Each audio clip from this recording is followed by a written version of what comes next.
지난주에 우리는 사울 왕의 이 어리석은 그 금식령, 음식을 전쟁하는 군인들에게 먹지 말도록 명령한 이 금식령으로 인하여 일어난 첫 번째 사건에 대해서 살펴보았습니다.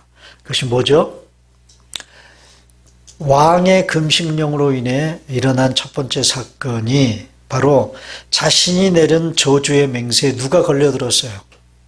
자기 아들 요나단이 걸려들었어요. 그래서 그 저주의 맹세대로 자기 아들을 저주에 처해야 되는 그런 일이 사울 왕에게 벌어졌습니다. 이것이 첫 번째 사건입니다. 아들을 죄짓게 만드는 아버지가 되고 말았다. 사울 왕이. 자, 오늘 본문은 사울 왕의 어리석은 이 금식령으로 인해서 일어난 두 번째 사건을 오늘 본문은 다루고 있습니다. 무엇입니까? 자신이 내린 금식령으로 인해서 이제는 아들이 아니라 백성들을 죄짓게 만드는 일이 벌어지는 거예요. 어떤 죄를 지었습니까? 오늘 본문을 보니까 이스라엘 백성들이 전쟁을 마무리 짓고 어떤 죄를 지었어요? 동물을 잡아먹을 때 피채 먹지 말라는 하나님의 율법을 이스라엘 백성들이 어겼어요. 자, 좀 더 구체적으로 이들이 죄 짓는 과정을 좀 한번 살펴보도록 그렇게 하겠습니다. 자, 먼저 백성들이 죄를 짓게 된 원인이 뭐죠? 자, 다르게 좀 질문합니다. 백성들이 이런 죄를 짓게 한 원인 제공자가 누굽니까? 사울 왕입니다. 자, 전쟁하느라고 피곤해 지친 병사들에게 전쟁을 끝내는 오늘 저녁까지 절대로 음식물을 입에 대서는 안 된다. 자, 우리가 지난주에 살펴봤죠? 14장 24절 다 같이 읽습니다. 시작. 이날에 이스라엘 백성들이 피곤하였으니 이는 사울이 백성에게 맹세시켜 경계하여 이르기를 저녁 곧 내가 내 원수에게 보복하는 때까지 아무 음식물이든 먹는 사람은 저주를 받을지어다 하였습니다. 그러므로 모든 백성이 음식물을 맛보지 못하고 그랬어요. 자, 여기 백성들이 피곤했다 그랬습니다. 이미 전쟁을 하느라고 피곤해 있습니다. 네. 이미 전쟁을 하느라고. 자, 여기에 먹지 말라는 명령이 내려짐으로 전쟁하는 군인들의 피곤을 더 가중시켰다. 지난주에 말씀드렸어요. 이미 녹초가 될 지경입니다. 그런데 병사들은 사울 왕이 정한 오늘 저녁까지 이 전쟁을 마무리 짓기 위해서 사력을 다해서 싸웁니다. 이들이 어느 정도 피곤했는지를 사무엘서 저자는 오늘 본문에서 이렇게 표현해요. 자, 31절. 다 같이 시작.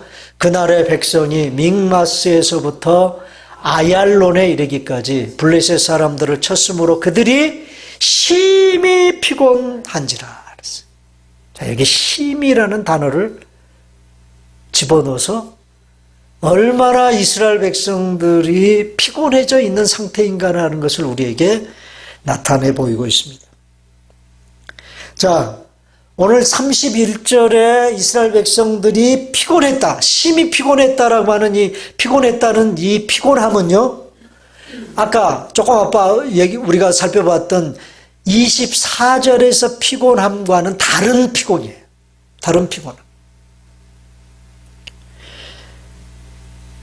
자, 병사들이 얼마나 피곤했는가를 알기 위해서 사무엘서 저자는 몇 가지 언급을 통해 지금 이 이스라엘 백성들의 군대가 얼마나 피곤에 쩔어 있는가 하는 사실을 이런 말들을 통해서 사무엘서 저자는 우리에게 부각시키고 강조하고 있습니다. 자, 먼저 이스라엘 군대가 블레셋을 몰아낸 거리, 그 거리가 얼마나 엄청난 거리인가 하는 것을 우리에게 보여주기 위해서 지금 사무엘서 저자가 쓰고 있는 말이 믹마스에서부터 아얄론에 이르기까지 블레셋 사람을 쳤다고 얘기를 했어요. 자, 거의 한나절 동안 이스라엘 군대가 블레셋을 물리치기 위해서 싸운 거리가 믹마스. 여러분, 믹마스는 지금 이스라엘 군대가 블레셋과 전쟁을 시작한 곳이에요. 자, 그곳에서부터 어디까지? 아얄론까지. 이 아얄론은 어디 있냐면, 아얄론은 이스라엘의 그 베냐민 지파가 살고 있는 베냐민 땅과 블레셋 그 사람들의 접경 지역이에요, 접경 지역. 거기까지 블레셋 사람들을 몰아냈다고 말해요, 몰아냈다. 그런데 이 믹마스에서 아얄론까지 거리는 약 30km 정도 됩니다. 30km. 마일수로 하면 한 몇 마일 정도 될까요? 30km면. 1마일이 한 16에서 1.6km에서 1.7km니까 한 20마일? 20마일 좀 못 되나요? 그 정도 돼요. 여러분, 20마일이면 꽤 먼 거리잖아요? 한나절 동안 그 먼 거리를 이스라엘 백성들의 군대가 싸웠다. 그러니 여러분, 얼마나 피곤했겠느냐? 에? 그것도 먹지 못한 채. 에? 사울 왕의 금식령으로 인해서 입에 음식물 하나 집어넣지 못한 채 그 먼 거리를 싸워서 블레셋 군대를 몰아냈다. 자, 피곤했겠어요? 안 피곤했겠어요? 피곤했겠죠.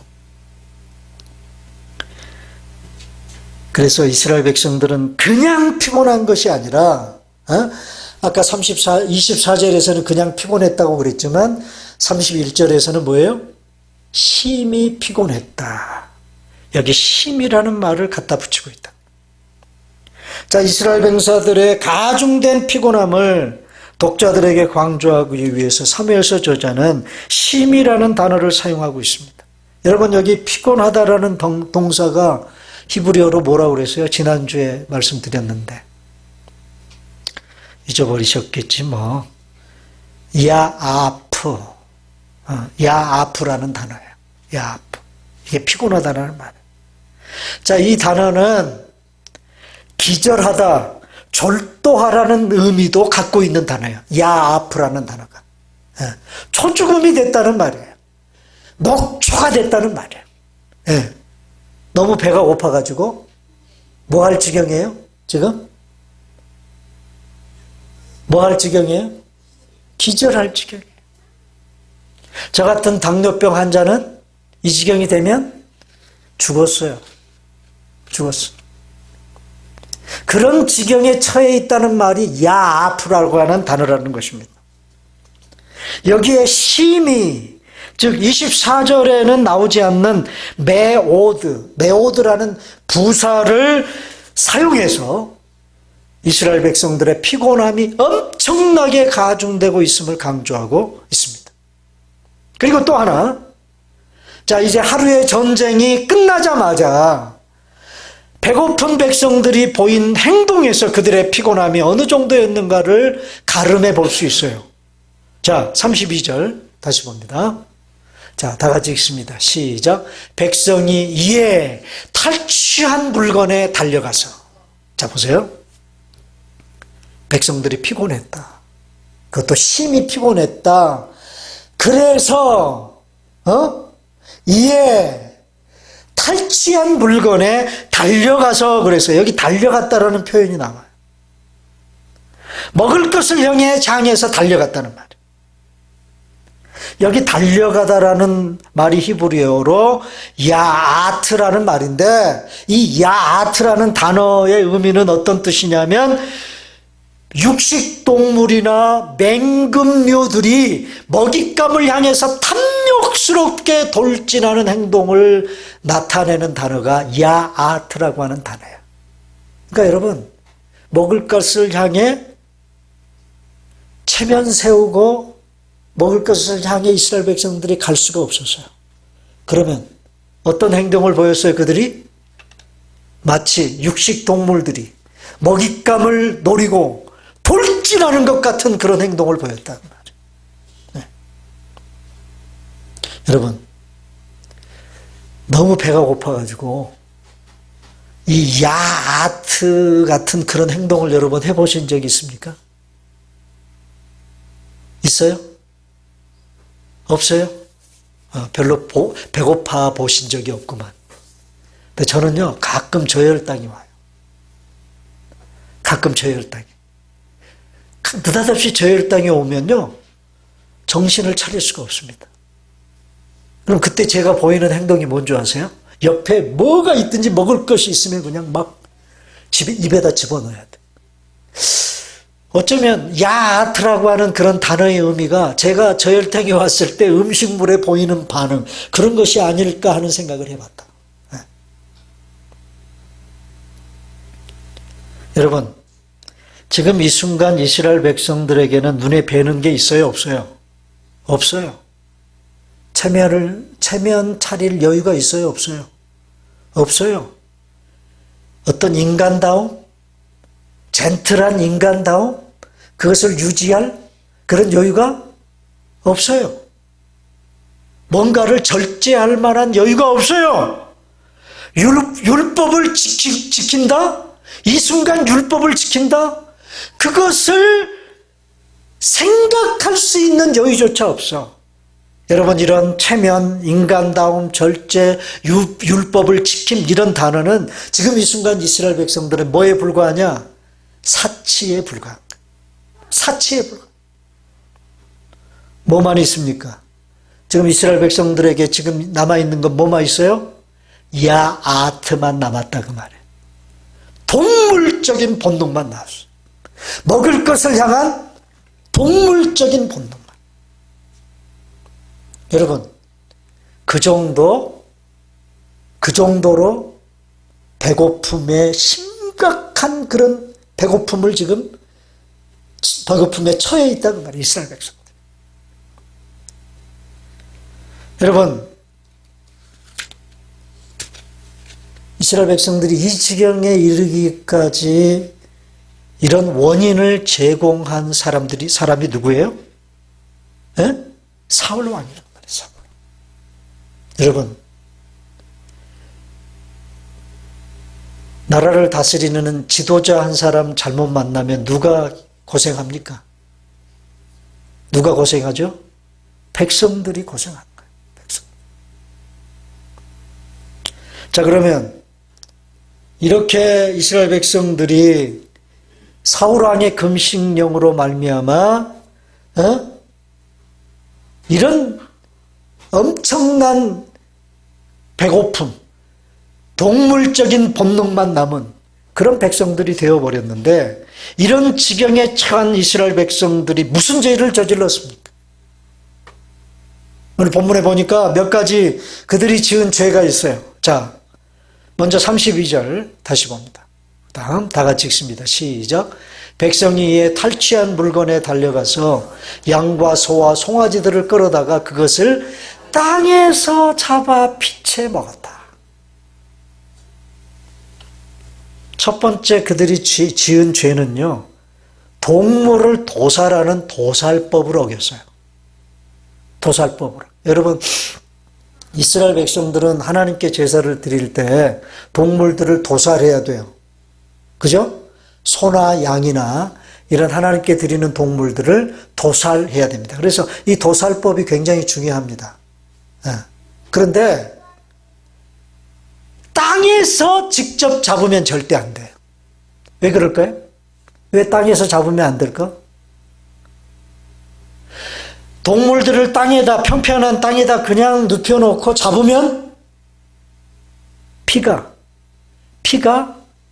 그 동물의 몸속에 그대로 머물러요. 몸속에 있는 피를 다 어떻게 뽑아내야 돼. 그걸 다 뽑아내야 돼. 이게 여러분 지금도 이스라엘 백성들이 지키는 정말 중요한 법 중에 하나입니다. 그래서 이스라엘 백성들은 지금도 고기를 먹으려면 그 동물의 몸에서 피를 다 뽑아낸 고기를 먹는 거예요. 그게 소위 무슨 법이죠? 무슨 법이에요? 코셔.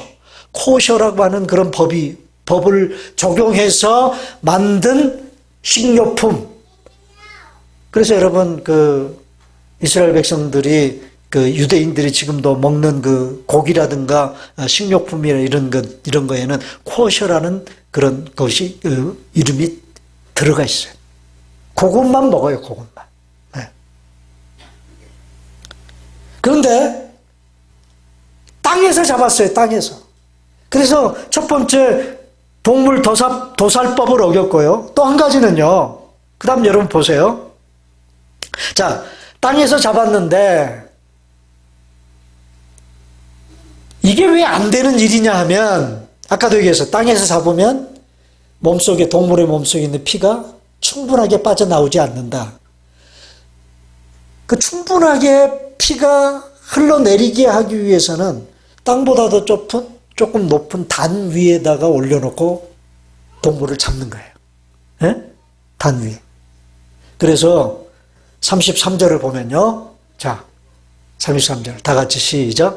무리가 사울에게 전하여 이르되 보소서 백성이 고기를 피채 먹어 여호와께 범죄하였나이다. 사울이 이르되 너희가 믿음 없이 행하였도다. 이제 큰 돌을 내게로 굴려오라. 왜 사울이 큰 돌을 굴려오라고 그랬어요? 왜? 바로 그 큰 돌 위에다가 잡을 동물을 올려놓고 도살을 해야 피를 다 쏟아낸 후에 그 동물을 먹어야 피채 먹는 죄를 범하지 않게 된다 그 말이에요. 그죠? 근데 이스라엘 백성들이 너무 배고픈 나머지 무슨 돌 위에다 올려놓고 그런 도살법을 적용해서 동물을 잡을 그런 여유가 없어요. 너무 배고픈 나머지. 또 한 가지 32절 다시 봅니다. 또 한 가지 도살법을 어긴 또 한 가지 다 같이 읽습니다. 시작. 백성이 이에 탈취한 물건에 달려가서 양과 소와 송아지를 끌어다가 그것을 땅에서 잡아 피채 먹었다. 자, 여기 양과 소와 송아지를 끌어다가 잡아먹었다. 자, 여러분, 이게 왜 도살법에 어긋날까요? 왜 이게 도살법에 어긋나는지를 우리 한번 보겠습니다. 레위기 22장 28절입니다. 다 같이 시작. 암소와 암양을 막론하고 어미와 새끼를 같은 날에 잡지 말지니라. 한 날 같은 시간 같은 날에 암소와 새끼를 잡으면 돼야 안 돼요? 안 된다. 왜 하나님이 특별히 어미와 새끼를 같은 날에 잡지 말라고 그랬을까요? 왜? 몇 가지를 좀 생각해 볼 수 있어요. 첫째, 너무 잔인하다. 사람의 먹거리를 위해서 동물을 도살하지만 생명이 있는 동물이고 피를 흘리는 동물인데 아무리 내 먹거리를 위해서 잡는 동물이라 할지라도 어미와 새끼를 같이 잡는 것은 뭐예요? 한 날 잡는 것은 너무 잔인해요. 그래서 하나님이 그렇게 하지 말라고 그랬고요. 두 번째는 어미를 잡아먹는 건 괜찮아. 그런데 같은 시간에 새끼를 잡아먹는다? 함께? 그거는요, 하나님의 창조의 원리에 어긋나요. 자, 여러분, 하나님이 이 세상을 창조하시고 사람들에게 주신 명령이 뭐냐면 땅에 생육하고 번성하라는 거예요. 생육하고 번성하라. 그런데 이 명령은요, 사람에게만 적용되는 게 아니에요. 하나님이 지으신 모든 동식물들에게도 똑같이 적용되는 거예요. 그런데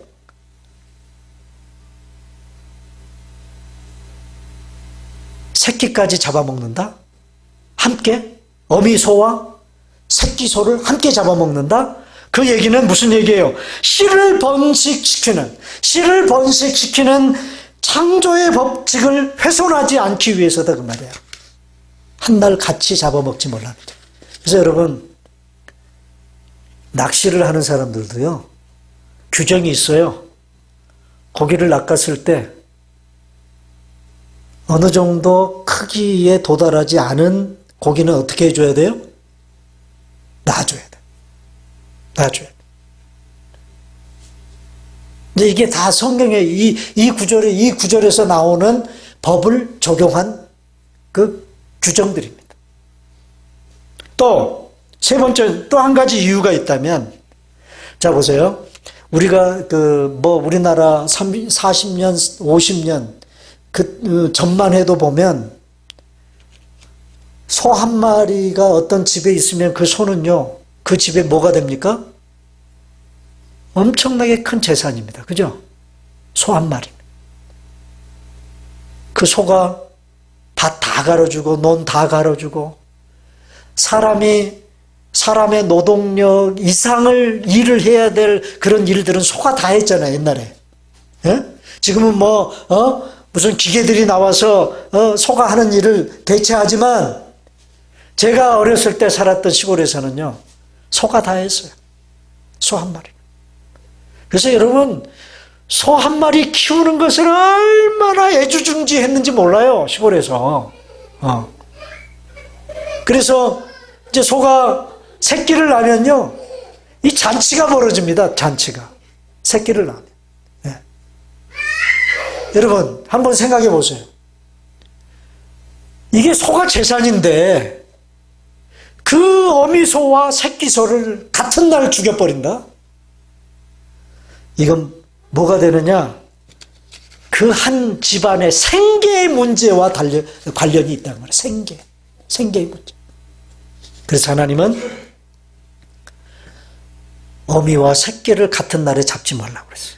그런데 너무 배가 고파가지고 이스라엘 백성들이 그 어미소와 새끼소를 한 날에 그냥 싸그리 잡아먹어. 이런 하나님이 제정하신 도살법을 이스라엘 백성들이 배고픔에 못 견뎌서 법을 어기고 말았다. 그리고 결정적으로 이스라엘 백성들이 지은 죄가 뭐냐? 율법 중에서도 큰 계명 중에 하나인 피채 먹지 말라고 하는 명령을 어겼어요. 자, 여러분, 왜 하나님이 동물을 잡아서 그것을 고기를 먹을 때 피채 먹지 말라고 그랬을까요? 왜 하나님이 그런 명령을 주셨을까요? 여러분, 하나님은요, 피 속에 생명이 있다고 봤어요. 피는 뭐를 상징하느냐? 뭘 상징해요? 생명을 상징한다. 생명. 그리고 그 생명의 주인이 누구? 그 생명의 주인은 하나님이시다 그 말이에요. 하나님. 나다 나. 그런데 그 피를 먹는다? 그는 생명을 소중히 여기지 않는 것이고 그 생명의 주인 대신 하나님의 주권에 도전하는 행위다. 그래서 피채 먹지 말라고 하는 것이다. 그래서 여러분, 사람이 다른 사람의 피를 함부로 흘리는 것은 그것은 하나님이 참 싫어하시는 일 중에 하나예요. 네, 싫어하시는 일. 그래서 여러분, 옛날에 우리가 그 군사 독재 시절 때 보면 공권력을 이용해가지고 고문을 해서 사람들을 죽이는 그런 일들이 가끔 일어났었죠. 그래서 사회적인 물의를 일으키고 백성들의 저항에 부딪히고 그랬던 일들이 있잖아요. 그 대표적인 예가 박종철 고문 사건. 남영동 대공 분실에다가 가둬놓고 물고문을 시켜서 그 꽃다운 나이에 청년 하나를 죽게 했잖아요. 여러분, 그걸로 인해서 얼마나 그때 시끄러웠습니까? 그 남영동 대공 분실이 제가 살던 집에서 아주 가까운 데 있었어요. 가까운 데 있었어요. 지금도 기억이 납니다마는 그 고문 사건으로 인해서 그게 덮어지는 듯 했어요. 수사관이 탁자를 탁 치자 억 하고 죽었다. 그게 첫 번째 수사 결과 발표했어. 근데 얼마 있지 않아서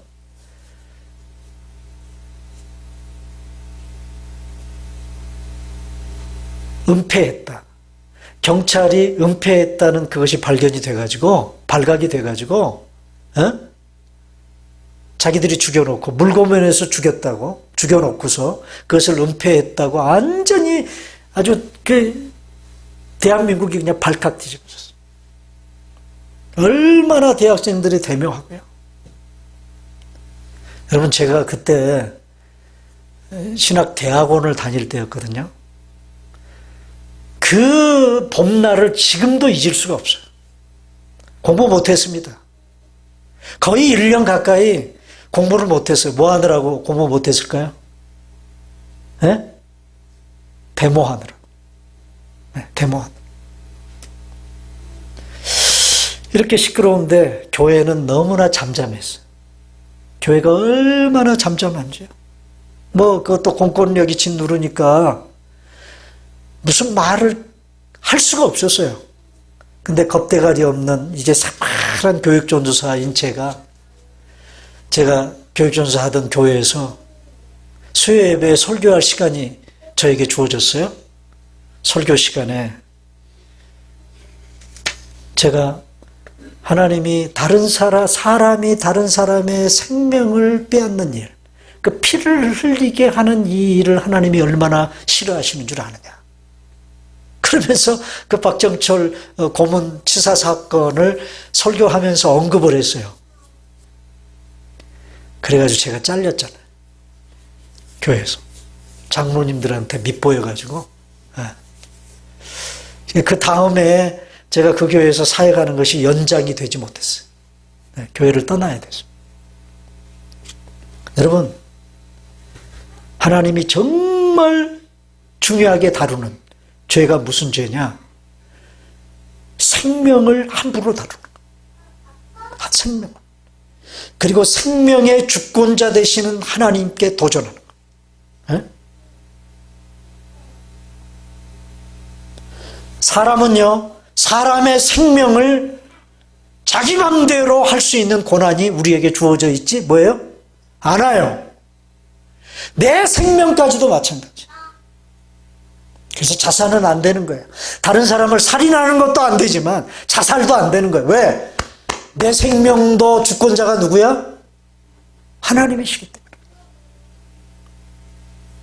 그래서 피채 먹지 말라고 그런 거예요. 자, 사울 왕의 이 엉뚱한 짓으로 인해서 이스라엘 백성들이 이런 죄를 짓고 말았다. 사울 왕은 자기가 다스리는 백성들로 하여금 율법을 범하게 만드는 장본인이 됐어요. 여러분, 왕이 이러면 안 되거든요. 여러분, 이스라엘 백성들의 왕의 책무가 두 가지가 있습니다. 그것은 사사시대에도 마찬가지예요. 사사들에게도 주어진 똑같은 책무고요. 왕정 시대가 시작이 되면서도 똑같이 왕에게 주어진 책무는 두 가지입니다. 첫째, 전쟁이 일어나면 전쟁 속에서 백성들을 구원해내는 일을 왕이 해야 돼요. 군대를 이끌고 나갔어.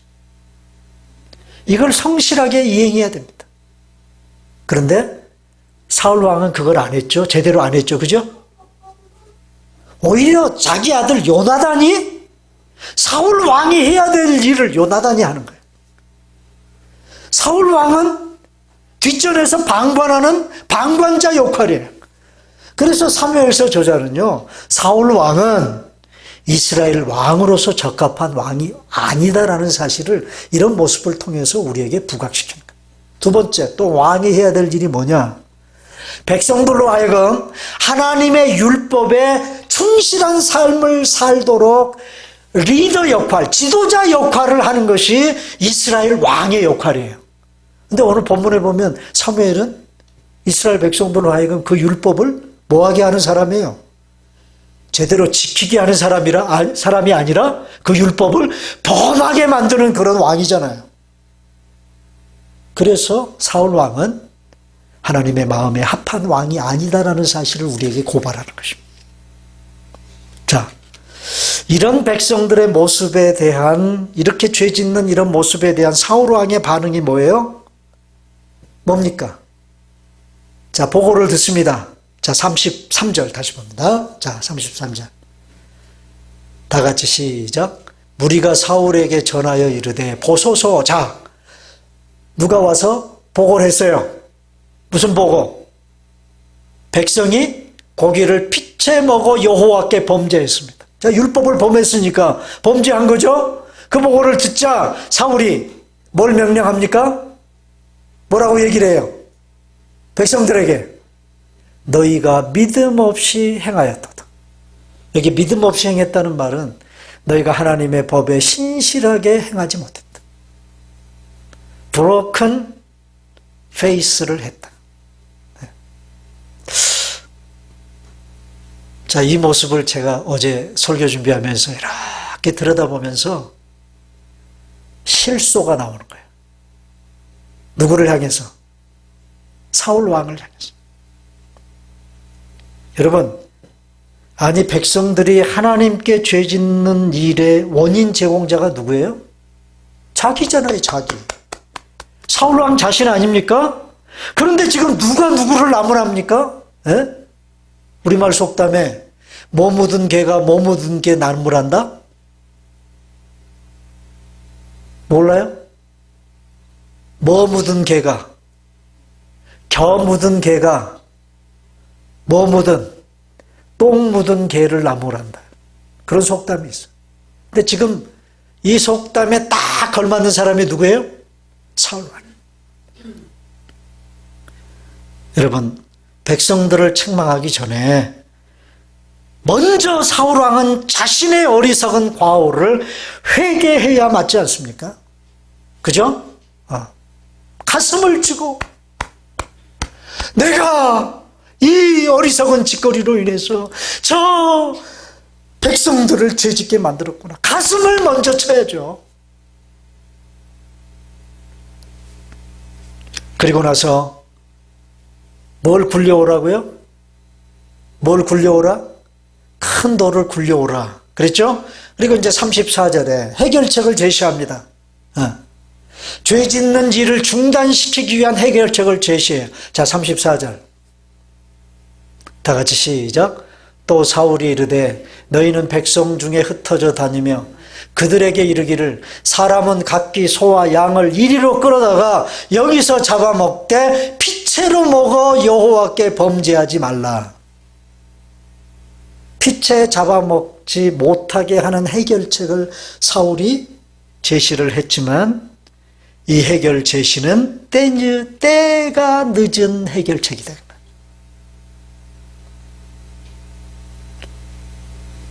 여러분, 백성들로 하여금 피채 고기를 먹지 못하게 해서 죄가 확산되는 것을 막아보고자 하는 사울 왕의 노력이라는 점에서는 긍정적으로 볼 수 있지만 아쉬운 것은 뭐가 아쉬워요? 뭐가 아쉬워요? 사울의 이러한 조치는 이미 백성들이 죄를 짓고 난 다음에 이루어진 해결책이다. 그래서 아쉬워요. 자, 보세요. 오늘 이 이야기의 결론이 뭡니까? 이 이야기의 결론이 뭐예요? 35절에 다 같이 시작. 사울이 여호와를 위하여 제단을 쌓았으니 이는 그가 여호와를 위하여 처음 쌓은 제단이었더라. 여러분, 이 마지막 35절 말씀을 가만히 들여다보세요. 이 사무엘서 저자의 의도가 아주 분명하게 드러나지 않습니까? 그래, 안 그래요? 드러나죠? 자, 사울이 여호와를 위하여 제단을 쌓았더라. 그래도 될 텐데 사족을 달아요. 어떤 사조? 이것은 그가 여호와를 위하여 뭐예요? 처음 쌓은 제단이었다.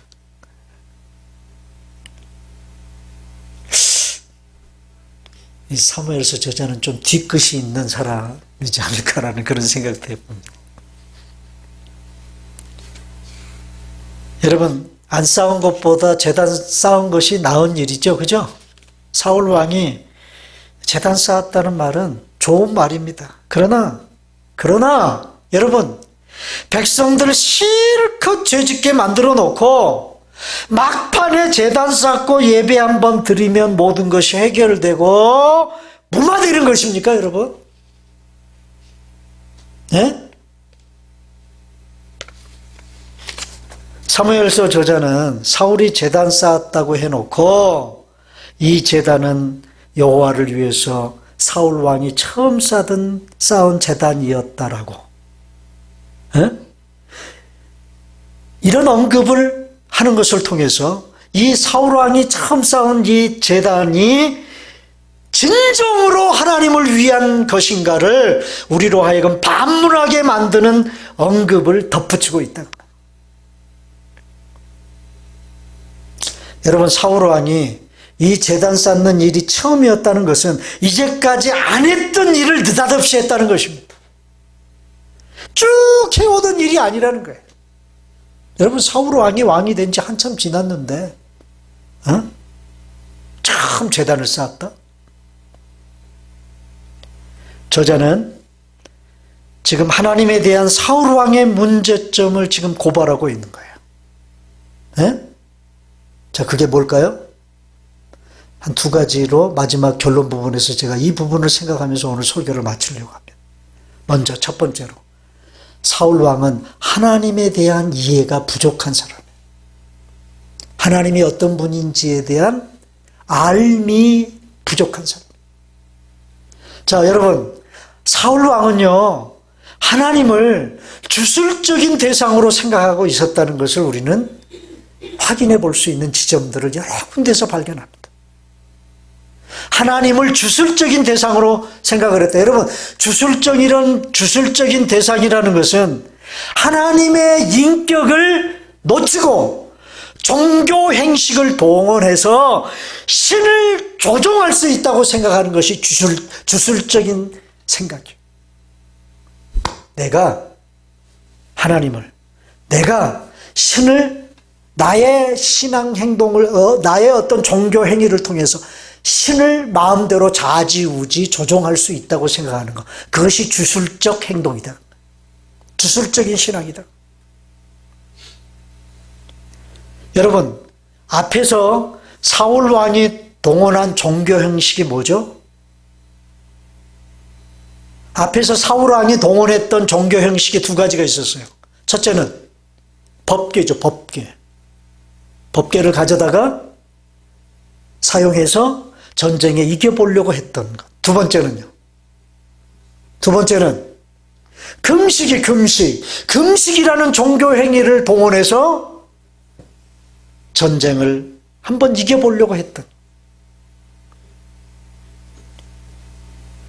자, 그 다음에 또 한 가지, 사울 왕의 문제점이 뭐냐? 하나님의 성품에 대한 이해가 전혀 없어요.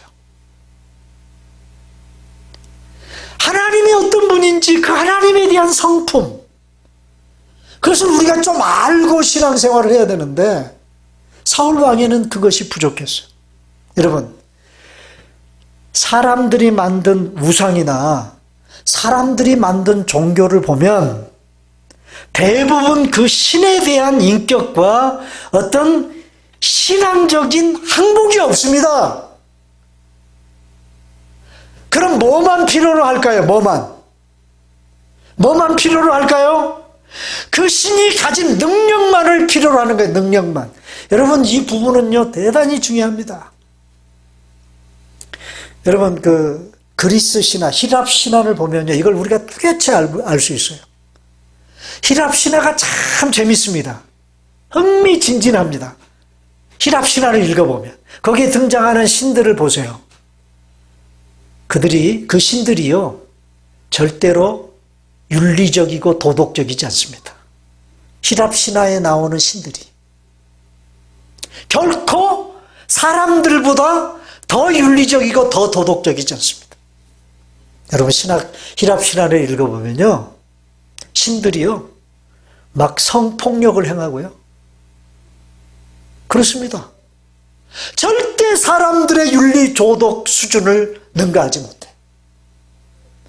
거기 신들 얘기뿐만이 아니라 그 신들과의 관계 속에 있는 사람들 얘기도 거기 등장해요. 그런데요, 거기 등장하는 사람들이 어떤 때는 신들을 놀려먹기도 하고요, 이용해 먹기도 합니다.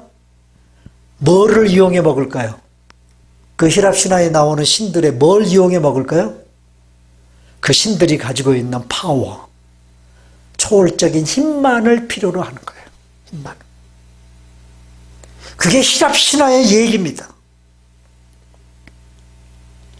여러분, 초월적인 힘을 이용해 먹고 신을 조종하는 이야기가 히랍 신화의 이야기라 그 말이에요. 히랍 신화에만 등장하는 이야기일까요? 오늘 우리 속에 있는 무속 신앙이 꼭 닮은 이야기예요. 무속 신앙. 여러분, 절대로요, 우리 한국 사람들은 이미 예수 믿은 사람들 속에도요, 이 무속 신앙을 무시할 수 없습니다. 왜냐하면 몇천 년 동안 그 무속 신앙에 쩔어서 살아온 민족이기 때문에 교회 다니고 예수 믿는 사람들 속에도 무속 신앙이라는 흔적들이 남아있어요.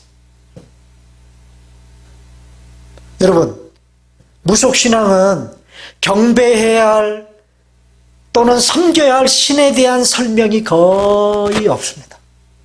거의 없습니다. 다만 그 신이 가지고 있는 초월적인 힘을 빌려서 결과를 얻으려고 하는 종교 행위만 있을 뿐이에요. 이게 무속신앙이에요. 그래서 여러분, 우리가 참 어렸을 때 우리 할머니, 할아버지들, 또 시골의 그 어머니들한테 많이 들었던 일이 치성을 드린다. 치성 드리러 간다. 또 지성이면 뭐예요? 감천이다. 이런 말 여러분 많이 들으셨죠? 그래서 가끔 저도 어렸을 때 저는 작은 할머니 밑에서 많이 자랐어요. 시골의 작은 할머니 밑에서. 근데 이분이 얼마나 무속신앙에 쩔은 분인지 거의 무당 수준이야. 제 몸에, 시골에서는요, 어렸을 때 보면 이게 이제 그 위생 이런 것들이 철저하지 못하니까 뭐 먹는 거, 시골에서는요, 먹거리가 별로 변변치 않으니까 음식물이 쉬어도 그걸 먹는 경우들이 있었어요. 제 어렸을 때는. 그럼 그거 먹고 나면 뭐가 몸에 나요? 몸에? 부패한 음식 먹으면 두드러기가 나잖아요. 그래서 시골에서 지금도 기억이, 몸에 두드러기가 참 많이 났던 기억이 납니다. 몸에 두드러기가 나면 우리 할머니가 하는 일이 뭐냐? 제 몸에 있는 옷을 다 홀라당 다 벗겨요. 그리고 바가지, 바가지에다가 아주 깨끗한 물 한 그릇 떠가지고 시퍼런 식칼 하나 들고 나를 끌고 어디로 가느냐? 칡간, 헛간이죠, 칡간. 대개 시골은 칡간이라고 그랬어요, 칡간. 저희 시골에서는 화장실에 대한 사투리가 칡간이에요, 칡간. 그걸 데리러 가요. 널판지 2개만 걸려있죠. 그럼 밑에 분비물이 다 눈에 보여요. 그 널판지 2개 위에 이렇게 앉으라고 그래. 앉으라고. 그러면 할머니가 뭐 하느냐? 그 식칼로 물 담은 바가지 그릇을 막 주위를 막 그냥 식칼로 이렇게 긁어요. 그 식칼을요, 제 두드러기 난 몸 등어리 몸에다가 막 이렇게 쏙쏙 문지릅니다. 그리고 난 다음에 하시는 일이 뭐냐? 그 변소가 있는 그 칡간에 위에 그걸 뭐라고 그러죠? 처마. 볏집으로 이렇게 해놓은, 아주 거기 치과는 그래서 거기는 아주 그냥 볏집이 다 썩었어요. 그 위에다가 그 바가지에 있는 물을 부어요. 부은 다음에 그걸 담아. 다시 담아. 그래 놓고 그걸 마시래, 나보러. 그래야 두드리기가 없어진대. 이게 진짜 무숙신앙이거든요. 그리고 우리 할머니가 가끔 이렇게 새벽에 일어나서 화장실 간다고 나가잖아요. 그러면은 뒤 장독대에 정한수 떠놓고 빌어요. 뭘 빌어요? 네. 여러분, 그 우리 할머니에게 어떤 특정한 신이 있을까요? 특정한 신이 있을까요? 없습니다. 그게 무속신앙입니다. 아무 신이라도 좋으니까 내가 해결하고 싶은 문제를 해결해달라. 애기 없는 우리 맏며느리 떡두꺼비 같은 아들 하나 점지해 주십시오. 아무 신을 향해서나 그냥 비기고. 이게 무속신앙이에요, 여러분.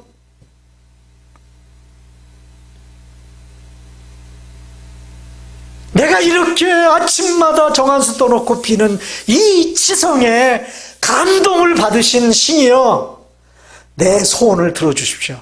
그게 무속신앙. 또 한 가지 사울왕이 쌓은 이 첫 번째 제단은요, 전 무슨 생각을 하느냐, 하나님의 입을 틀어막는 입막음용으로 사울이 사용했다고 저는 봐요. 자신의 잘못을 눈감아 달라고 하는 매물적인 성격이 강한 제단이다. 우리가 믿는 하나님이 큰 인심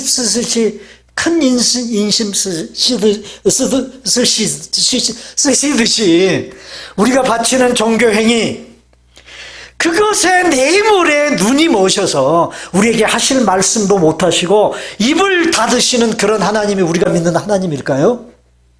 그래요? 근데 우리는 종종 때때로 내가 잘못한 부분에 대해서 하나님 눈 감아주세요, 더 이상 나를 향해 말씀하지 말아주세요, 그리고 하나님 입 틀어막기 위해서 우리가 하나님께 내보이는 종교 행위들이 우리에게도 있을 수 있다.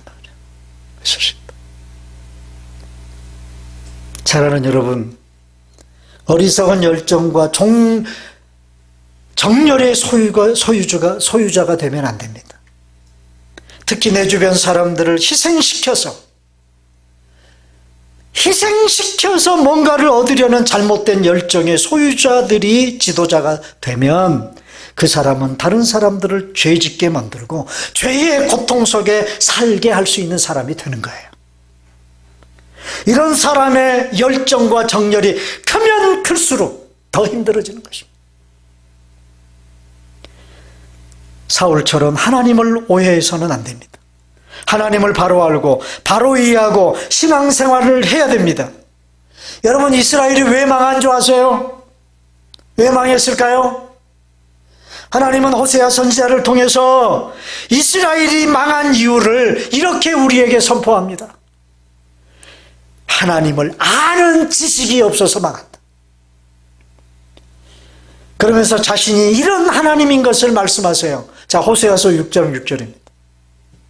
다 같이 시작. 나는 인애를 원하고 제사를 원하지 아니하며 번제보다 하나님을 아는 것을 원하노라. 뭘 원하세요, 하나님이? 나를 아는 것을 원한다. 나를 아는 것. 너희들이 백날 첫날 제사를 드려봐라. 내가 누군지도 모른 채 너희들이 제사만 드리고 앉아 있을래?